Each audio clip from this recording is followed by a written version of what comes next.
and welcome to another what's a bit of a rainy day here in beautiful Nova Scotia.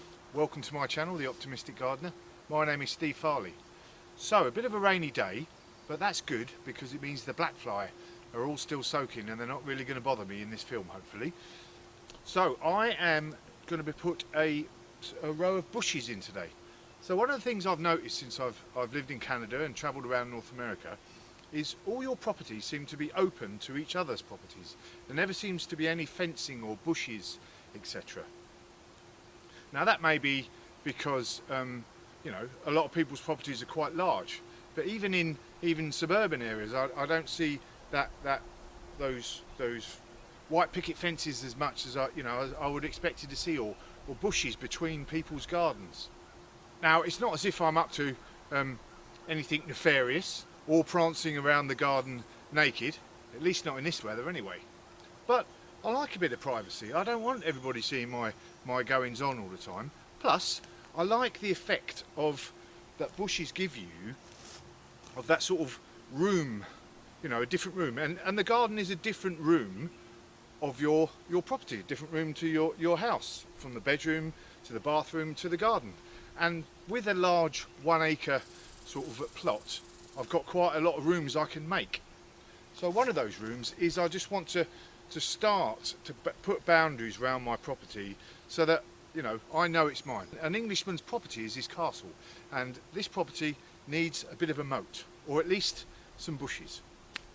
So today I'm going to plant a bit of a honeysuckle hedge. I think I've got about 6 or 7 honeysuckle plants, which should do a bit of an area. And as you can see from the video there, it's the area between myself and my neighbour that borders all my veg area. So I want to just make that a nice delineated line so that I know what side I'm mowing and what side he's mowing. But I just want to put these bushes in. So I've got some honeysuckle bushes. They're quite cheap and they grow quite fast. So that's another thing as well, is bushes often shrubs take quite a while to get going. And if you don't want a particularly formal hedge, which I'm not that bothered with along there, as long as it's a nice hedge, honeysuckle is a good one to have. It will grow quite informally, but it will also have some beautiful flowers that smell lovely, and they'll attract the pollinators again to this area. So that's another good reason. So that's what I'm going to do today. Now, as you can see, this row here, they're growing quite nicely, very strong already. But they're growing with their leaders, etc. What I want to do is cut them down a bit before I plant them, so that I can encourage some more bushy growth, and hopefully I may be able to take some proper cuttings from them and propagate some other ones. So what I'm going to do first, before I plant these up, is I'm going to take them down to at least here, so I can get a good cutting off here. So excuse me while I take a few of these cuttings. So obviously when you're taking a cutting as a rule, whether it's a hardwood or softwood cutting, you want to cut just below the leaf. So I'm going to cut it further down just because I don't want to leave a lot of dead wood above here. So I'll just take these off, and then when I take the cuttings themselves, I'm going to cut it down to about there, as you can see, that leaf there. Right, I'm going to take these cuttings and I'll be right back. Okay, so hopefully this is going to be of interest to you before we actually put the hedge in. If not, just wind on to that bit. But I thought I'd show you taking the cuttings of these honeysuckles. So this is a softwood cutting, and what I'm going to do is I'm going to cut the stem just below the leaf node there, and that's where all the sort of roots and the hormonal things are located. So hopefully when I plant this in, the roots will be coming out of there. So first of all is I want to actually cut the piece itself. All I do is on a sharp knife, and just below the actual tendril itself, nice sharp cut, and then I'm going to take the leaves off. Now, the plant itself is losing moisture and it's got no roots to take that moisture up at the moment. So we want to try and reduce the way it can lose its moisture, which is through the leaves, as much as is possible. What I also want to do is I want to discourage the leader to just shoot off up there like that. So I'm going to cut the top bit off just above the leaf tendril, and then I'm literally just going to leave a couple of leaves on it like that. And then I'm going to just, where's my dibber? This will do. Just make a little hole, and then I'm going to push down to just above, just below, sorry, the last leaf tendril that I've taken the leaves off, if you can see there, hopefully. And I'm going to do that with all of these. I'll show you once more. So what I'm going to do is take these leaves off up here,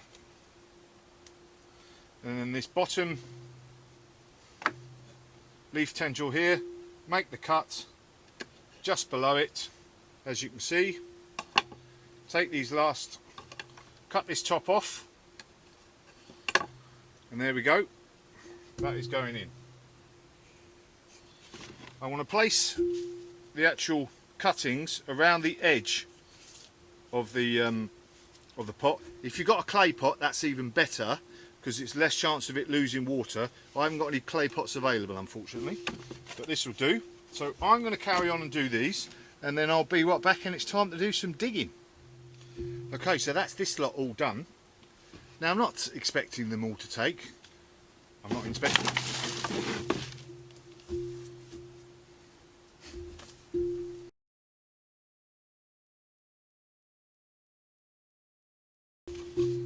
Okay, that's that lot all done. I'm not expecting them all to take. In fact, I'm not expecting any of them to take. What I'd like to think some of them are going to take, and even if, you know, one or two does, that's one or two extra plants. You know, $20 saved just for a bit of, you know, 20 minutes of my time cutting these up. One thing I forgot to say is, now I've done this, I'm going to give them a bit of a water.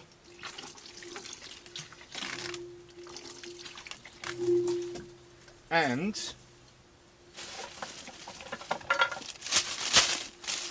I want to try and conserve as much water as possible now, because that's what's going to keep them alive. So I'm going to make a bit of a greenhouse for them.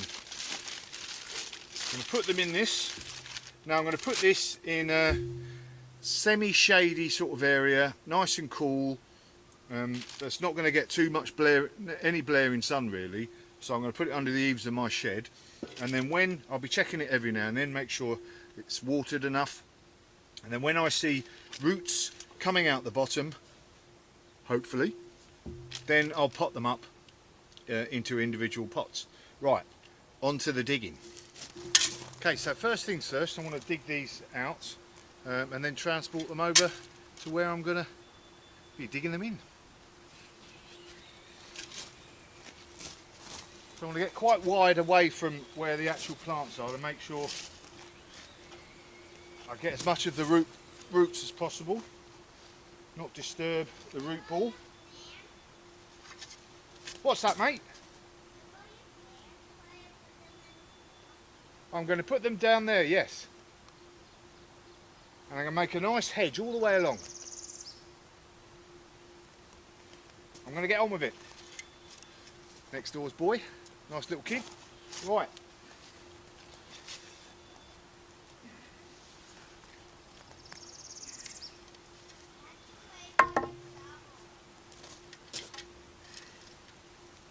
There's quite a decent root that's formed already on this. So let's get this transported over. Okay, so here we are in the area of, and I've already dug this bit of a hole out.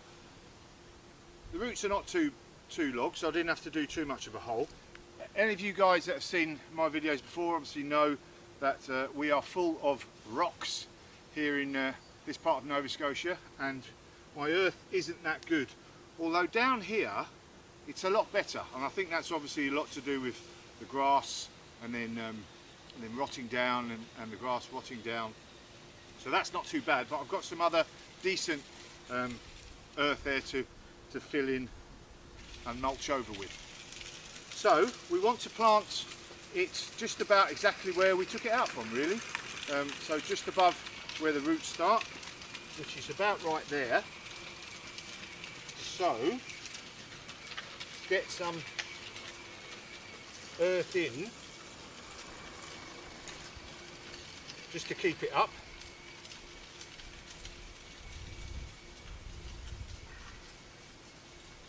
And then get some decent earth in.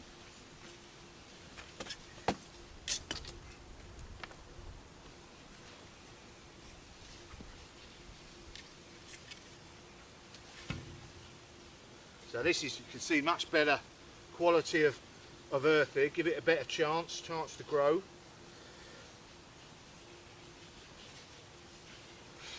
Firm it round. So not only are the black fly out, but the mosquitoes are out now as well.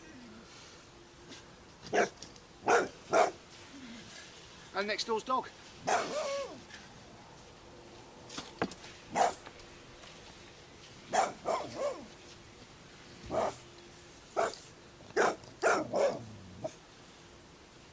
The challenges of a budding YouTube star, eh? Woo. Okay, so that is that one in. What I'm going to do is I'm going to dig the rest of them in. I'm going to place them about 5 feet apart. This is like the ultimate challenge: mosquitoes, black fly and next door's dog. So I'm going to place them about 5 feet apart because these are quite vigorous growers. So if you can imagine, even if they go out 2.5 feet either side, then the 5 feet is going to be a good width apart. So I'm going to do them 5 feet apart. Then I'm going to come back. I'm going to put a mulch over these. I'm going to put a mulch of leaves, because obviously we don't want them having to compete with the grass around. So what I'm going to try and do is kill the grass off all along here by sort of mulching over them with leaves, etc., and blackening it all out. And plus it'll also help to conserve the water around the bush. Right, I'll get on with doing these the rest of these bushes, and I'll come right back to you at the end. Maybe with a hat on with a net this time.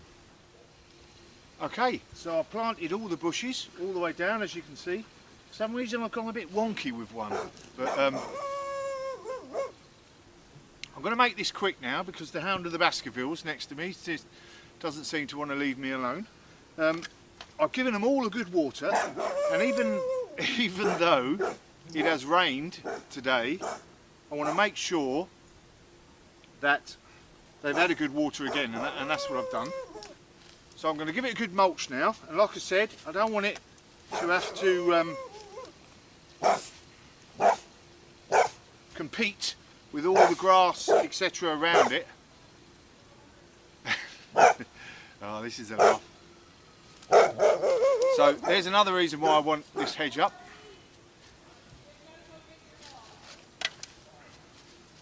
So, nice and thick, not right up to it, just give it a little bit of space around it. And this is a good leaf mould. I've had this in the bucket for a while. So I'm going to get a good couple of feet around it with the leaf mould. I'm going to do that all the way down with all the bushes, and that's basically it. And hopefully with the cuttings I'll be able to get another 10 bushes or so, and I can really make myself nice and private, dancing around naked before you know it. I mean, sorry, having a nice quiet picnic. Anyway, I think job's a good one, and Hound of the Baskervilles seems to have gone off anyway. See you later.